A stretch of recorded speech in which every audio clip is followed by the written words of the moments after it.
a Donald Trump aide defended his un-American crackdown on immigration with a bizarre argument about the Statue of Liberty. Stephen Miller, a notoriously outspoken senior advisor to the president, unveiled the proposed RAISE Act yesterday, which would halve the number of green cards handed out by the U.S. It also places a string of stringent conditions on people who wish to come to live and work in America, including being able to speak English before entering the country. It would also introduce a UKIP-style points-based system of prioritizing immigrants with desirable skills. But CNN's Jim Acosta questioned whether the crackdown was in keeping with America's tradition of welcoming immigrants.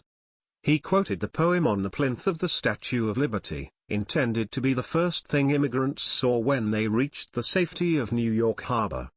The famous poem, The New Colossus by Emma Lazarus, reads, "Keep, ancient lands, your storied pomp," cries she with silent lips. "Give me your tired, your poor." But Miller launched into a furious defense of his pet policy, including some extremely dubious history. "I don't want to get off on a whole thing about history here, but the Statue of Liberty is a symbol of liberty enlightening the world. A symbol of American liberty enlightening the world. The poem that you're referring to was added later, it's not actually part of the original Statue of Liberty." Acosta hit back, saying, "You're saying that does not represent what the country has always thought of as immigration coming into this country? That sounds like some national park revisionism. The Statue of Liberty has always been a beacon of hope to the world, for people to send their people to this country, and they're not always going to speak English, Stephen.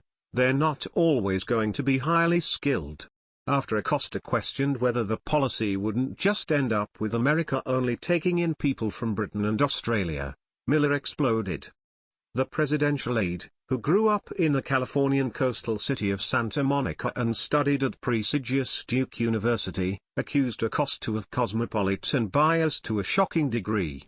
At the end of the chaotic briefing, having given no answers to wholly legitimate and important questions, Miller joked, "I think that went exactly as planned."